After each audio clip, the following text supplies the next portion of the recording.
In 2009, I had my first opportunity to go to Kampala, Uganda. I went with a group that we brought beds to 2 different orphanages. I often found myself on the soccer pitch with them playing 70-on-70 soccer and just having a blast.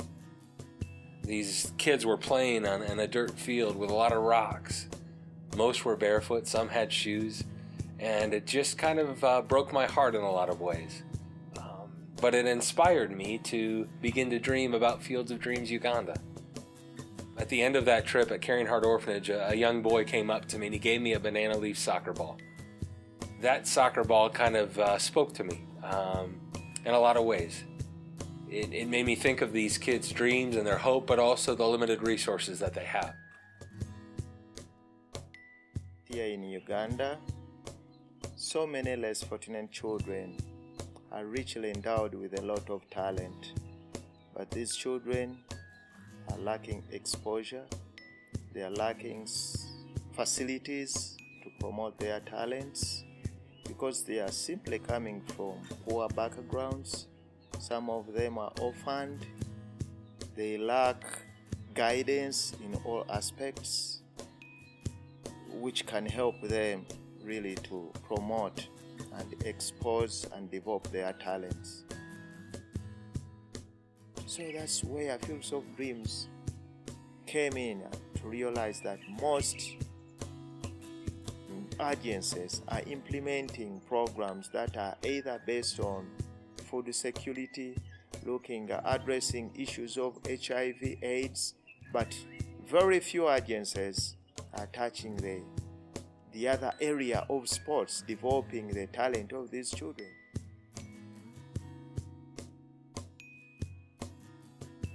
I had the opportunity then in 2010 to go back to Uganda.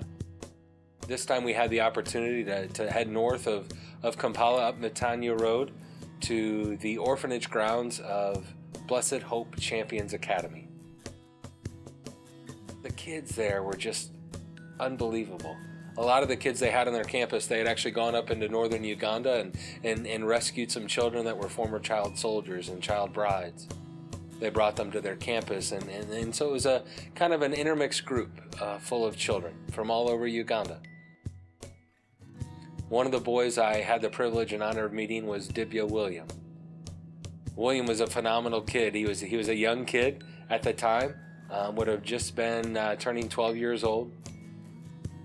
And he was a talented kid, though. Quiet in demeanor and in nature, but you could tell he was kind of a natural leader.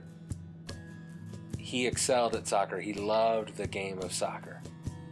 And I could see it. I was assigned to his house family there, the house family of Joshua. They kind of split up this school at times during different games and festivities, and so I was assigned to his house, and they got to play in a tournament while we were there just that day on their campus, and their team won. And I had the privilege of cheering him on, but I also had the privilege of seeing in him great potential.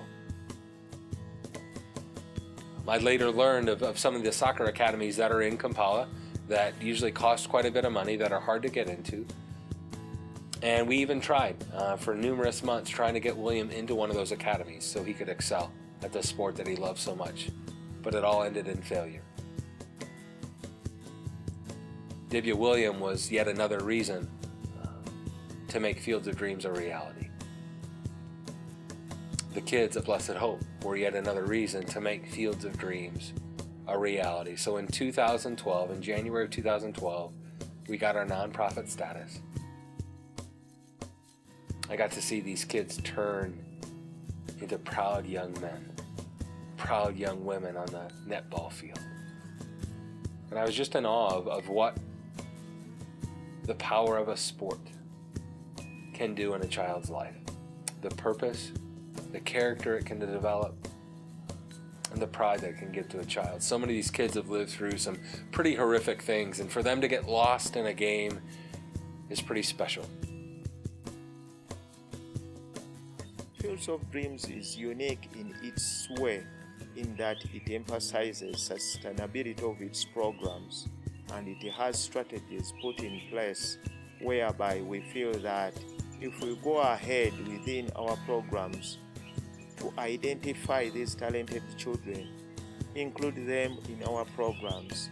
And then we empower them to become referees, to become coaches, to become team doctors, to become coach players. We feel that by way of doing that, we shall be saving a lot of resources which should have been wasted. One of our slogans that we use consistently is hope is a basic need. And the reason that we use that tagline, hope is a basic need, is because although many people are already assisting in Uganda with food, with water, with education, with shelter, there are great organizations doing great things on all of those fronts.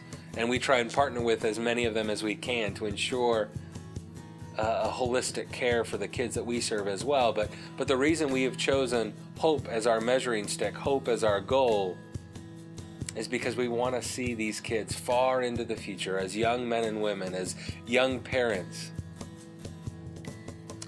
filled with a promising future.